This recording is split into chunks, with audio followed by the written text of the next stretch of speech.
Le saviez-vous?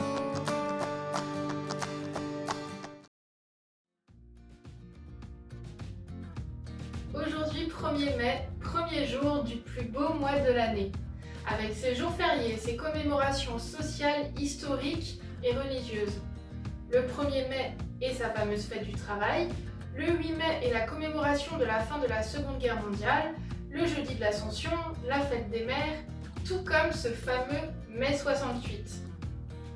Le muguet, c'est aussi la fleur traditionnelle de mai et en particulier de ce 1er mai. Mais d'où vient cette tradition? Pourquoi le muguet est-il considéré comme un porte-bonheur? Et surtout, quel lien y a-t-il entre le muguet et la fête du travail? Un mois riche en traditions donc, qui se célèbre et se perpétue malgré le confinement. Le calendrier grégorien, qui date du XVIe siècle et qui est celui encore utilisé de nos jours, reprend en grande partie la structure du calendrier julien, venu tout droit de la Rome antique en cours jusqu'alors. Les noms des mois plongent ainsi leurs racines directement dans cette origine romaine. Ainsi, mai était le mois de Maia, déesse romaine du printemps et de la fertilité, femme de Vulcain, dieu du feu. Le mois de mai, Maius en latin, se réfère aussi à la croissance des végétaux, Maius signifiant plus grand. Si chaque mois est riche en dictons, celui de mai arrive sans doute en tête. On en dénombre en effet plus d'une quarantaine. On connaît évidemment tous le fameux « En mai, fais ce qu'il te plaît ». Mai, c'est bien sûr le temps de la végétation renaissante. Beaucoup de dictons et proverbes font ainsi allusion au jardinage et aux cultures. Mai ne va jamais sans fleurs. Mai fleurit en réjouit. Mai en rosée abondant rend le paysan content. On n'oubliera pas de nommer les fameux saints de glace. Saint Mamère, Saint Pancrace et Saint Servais, traditionnellement célébrés les 11, 12 et 13 mai, qui situent une période climatologique redoutée des paysans selon des croyances populaires du Moyen-Âge. Ces saints étaient alors invoqués par les agriculteurs et jardiniers qui redoutaient des refroidissements trop importants pouvant provoquer des gelées. Saint Mamère, Pancrace et Servais sont toujours des saints de glace. Avant Saint Servais, point d'été. Après Saint Servais, plus de gelée. Méfie-toi des saints de glace. Bien qu'il s'agisse d'une légende, la tradition perdure encore aujourd'hui et certains jardiniers attendent encore la mi-mai avant de faire leur plantation. Le mois de mai n'est pas uniquement un mois redouté. Ainsi, avoir bon mai était au XIIIe siècle la formule prometteuse d'un temps prospère et heureux. Mais c'est aussi le temps des amours et des promesses. Oui, mais déjà chez les Romains, il était de très mauvais augure de se marier en mai, car c'était selon eux le mois des esprits malins et du culte des tombeaux. Aussi, se marier en mai pouvait entraîner la mort de l'épouse. Au Moyen-Âge, le mois de mai était propice aux accordailles, autrement dit aux fiançailles, mais non aux épousailles. La croyance voulait en effet que si l'on se mariait en mai, l'heureux élu pouvait être stérile et le mariage malheureux. En témoignent ces quelques doux proverbes. Mariage de mai ne fleurissent jamais. Noces de mai ne vont jamais. Mariage au mois des fleurs, mariage en pleurs. Méchante femme s'épouse en mai. L'Église va alors christianiser ces superstitions populaires par la consécration du mois de mai à la Vierge Marie. Il devient ainsi de très mauvais ton de se marier le mois consacré au culte marial. Dans certaines régions, ces avertissements prévalent encore aujourd'hui. Les Romains célébraient au tout début du mois de mai les jeux floraux ou florali en l'honneur de Flore, la déesse des fleurs. Plus tard, les jeunes hommes cueillaient des branches d'arbres couvertes de feuilles ornées parfois de rubans de couleur ou de guirlandes de fleurs et les attachaient au-dessus des portes des maisons des jeunes filles avant d'entamer les danses de mai où les jeunes gens passaient de maison en maison où se trouvaient les belles pour y chanter et danser en échange de quelques pièces. Les chansons de mai célébraient le renouveau de la nature, le feuillage verdi et les fleurs écloses, la prospérité espérée des récoltes à venir et la beauté des jeunes filles. Puis, le soir venu, jeunes gens et jeunes filles se retrouvaient pour festoyer autour d'un banquet suivi d'un bal.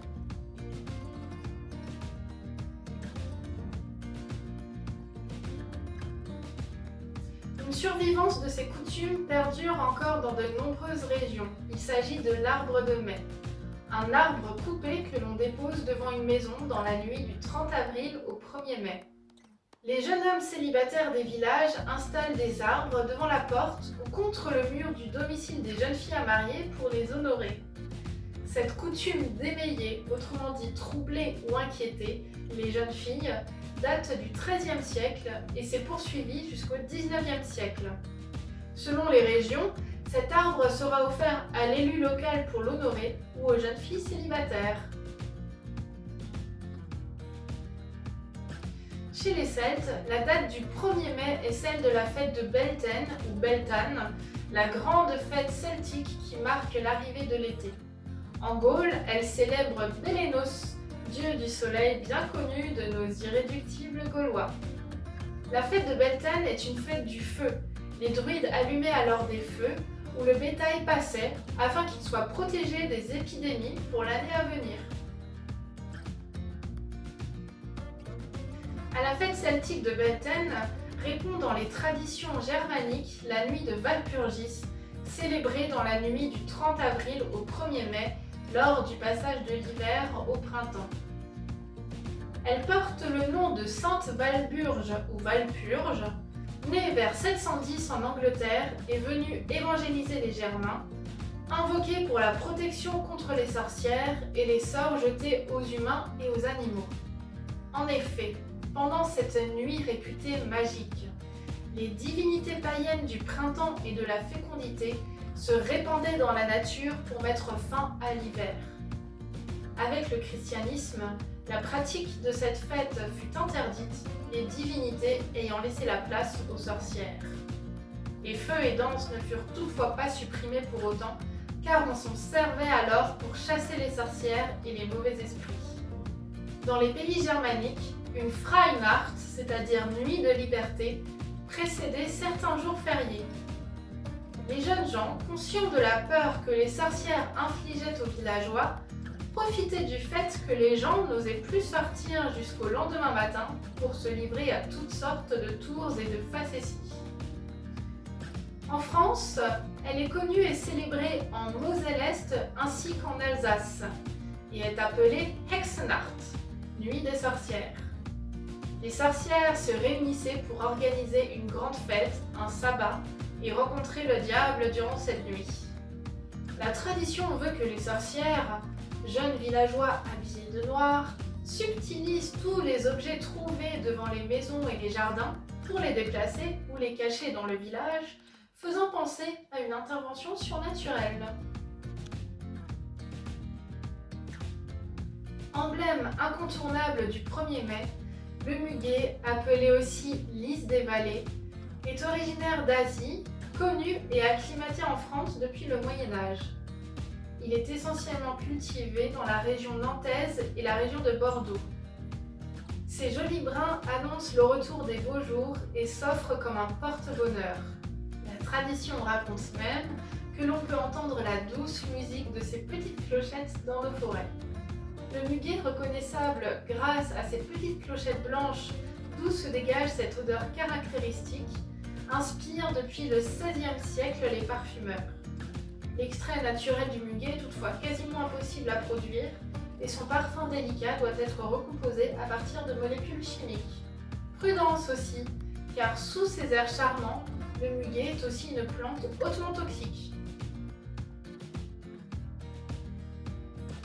De nombreuses légendes entourent la naissance de cette petite fleur de printemps.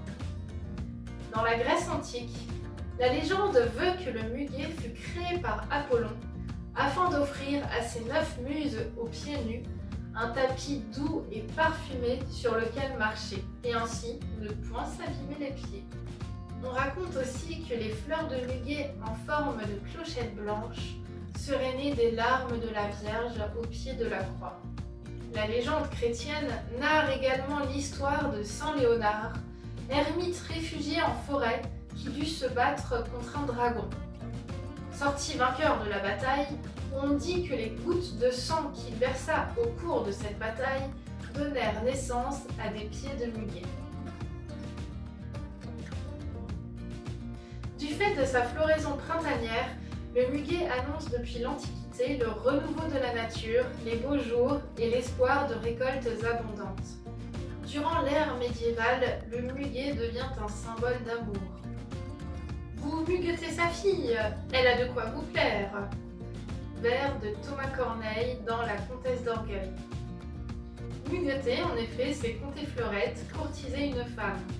Un muguet, c'était alors un jeune homme élégant et galant. Cette petite fleur est aussi symbole de pureté absolue, de fragilité et d'honnêteté. Au Moyen-Âge, la tradition voulait que l'on accroche un bouquet de muguet à la porte de sa bien-aimée, dont la blancheur des fleurs symbolisait la pureté. Dans le langage des fleurs, le muguet est le symbole du bonheur et plus particulièrement du bonheur retrouvé. Les Celtes attribuaient déjà des vertus porte-bonheur à cette plante. Sa floraison signifiait le retour du printemps et l'abondance de la nature. On dit que celui qui trouve un brin de muguet à 13 clochettes sera tout particulièrement favorisé par le destin. Le muguet dans un bouquet de mariée est comme un symbole de bonheur à venir.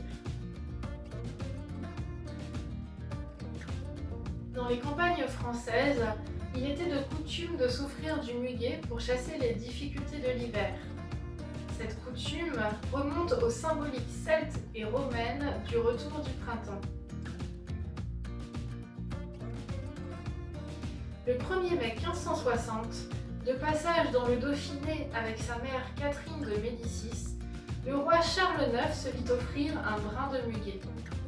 Charmé par cette attention, il décide de reprendre cette pratique l'année suivante et en 1561 en offre à son tour aux dames de la cour en guise de porte-bonheur. Il demande alors que cela soit répété les années suivantes. La coutume était née et se répandit ainsi à travers tout le pays. À la Révolution française, le muguet est lié non pas au 1er mai, mais au jour républicain du 7 floréal, correspondant au 26 avril, dans le calendrier de Fabre d'Églantine, rompant ainsi avec cette tradition royale du 1er mai. Au XIXe siècle, les cueillettes de muguet donnaient lieu à des fêtes populaires. Il n'était ainsi pas rare de rencontrer dans la rue des personnes portant un brin de muguet sur la boutonnière des vestes. Au 1er mai, aucune jeune fille, aussi modeste fût-elle, ne serait sortie sans un brin de muguet accroché à son corsage. Plus tard, au XXe siècle, des bals du muguet étaient organisés. Les jeunes filles étaient alors vêtues de blanc et les jeunes hommes fleurissaient leur boutonnière d'un brin de muguet. C'était le seul bal de l'année où les parents étaient bannis et où les jeunes gens se retrouvaient entre eux. Un vin liquoreux composé de vin de Moselle, dans lequel plantes et fleurs avaient macéré, faisait les délices de cette époque de l'année, le Maitrank ou boisson de mai. On assurait qu'il suffisait d'y tremper les lèvres au 1er mai pour être heureux tout au long de l'année.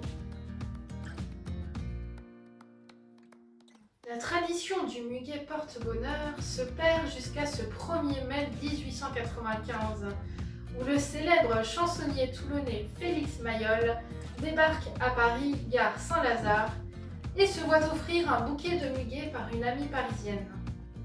L'histoire raconte que le soir de sa première au concert parisien, n'ayant trouvé de camélia, fleur alors portée par les hommes élégants au revers de leur redingote, remplaça alors la fleur par un brin de muguet.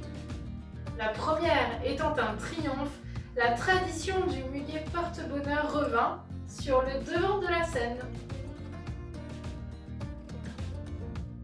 Les grands couturiers français ont eux aussi contribué à ce retour en grâce à la belle époque, en offrant des brins de muguet à leurs employés et à leurs clientes. Quelques années plus tard, Christian Dior, dont c'était la fleur fétiche, en fit l'emblème de sa maison de couture.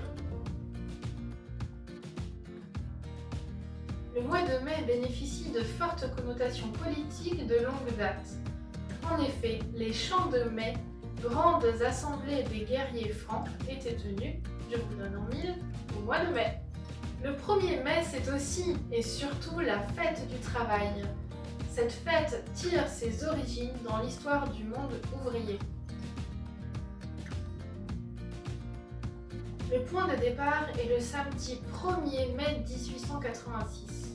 Ce jour-là, à Chicago, un mouvement revendicatif pour la journée des 8 heures est lancé par les syndicats de travailleurs américains. La date du 1er mai n'est pas choisie au hasard.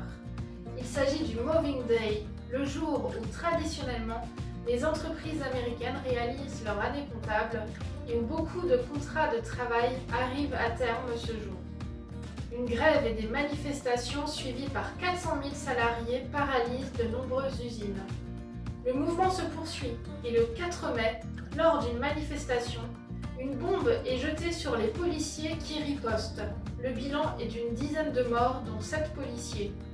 S'ensuivra la condamnation à mort de 4 anarchistes.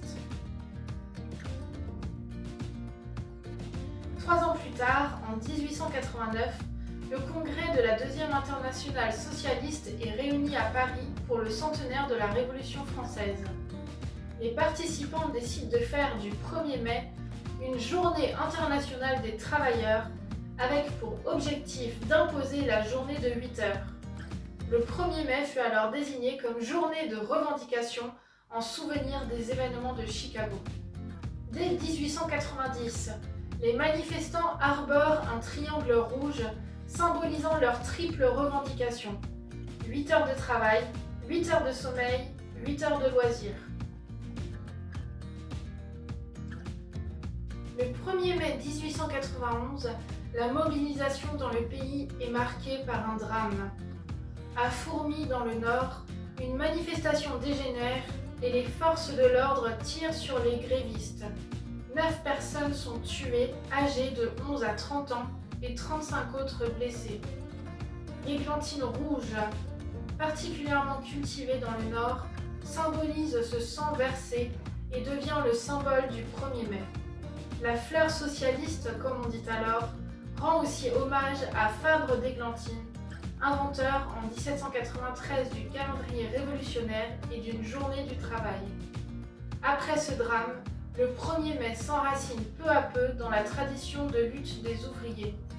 Néanmoins, le muguet ne disparaît pas tout à fait et remplace petit à petit le triangle. Les manifestants prirent l'habitude de le porter à la boutonnière avec un ruban rouge. Le 23 avril 1919, sur proposition du gouvernement Clémenceau qui craint une grève générale, le Sénat ratifie la journée de travail de 8 heures et fait du 1er mai 1919 une journée chômée. Bien que le premier objectif soit atteint, les mobilisations des travailleurs ne faiblissent pas. Dans les années qui suivent, le 1er mai s'impose peu à peu comme un rendez-vous ouvrier et un jour de cortège. Les manifestations du 1er mai 1936 marquent un tournant dans l'histoire. Le 1er mai se veut alors une journée de fête de l'unité et de lutte pour les 40 heures notamment. La journée se déroule entre les 2 tours des élections législatives, le premier tour ayant eu lieu le 26 avril. Le 3 mai 1936, la coalition des partis de gauche remporte le scrutin. C'est le début du Front populaire.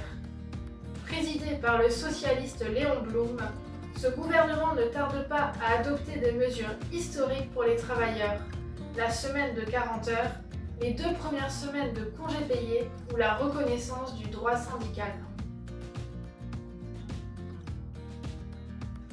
En 1941, le maréchal Pétain fait officiellement du 1er mai la fête du travail et de la concorde sociale. Une appellation qui souligne la volonté du régime de Vichy d'unir patrons et ouvriers et de mettre fin à la lutte des classes. Cette journée devient alors chômée, avec pour objectif de rallier les ouvriers au régime de Vichy. C'est à ce moment que l'expression fête du travail remplace celle de fête des travailleurs, jugée trop politique. C'est également à cette occasion que l'églantine rouge, associée à la gauche, est définitivement remplacée par le muguet. En avril 1947, le gouvernement issu de la Libération confirme que le 1er mai demeure un jour férié et chômé pour tous les travailleurs. C'est d'ailleurs le seul jour férié et chômé obligatoire. Aujourd'hui, le muguet est donc la fleur du 1er mai, autant pour sa portée politique que pour ses vertus porte-bonheur. Et ce jour-là, dans la rue, chacun a le droit de vendre des brins de muguet. En effet, la vente de muguet constitue une exception à la règle pendant toute la journée du 1er mai. Mais attention, seule la vente de muguet de jardin ou de muguet sauvage est tolérée, sinon il s'agit de revente. Le 1er mai est donc la fête du travail et la fête du muguet. Bon 1er mai!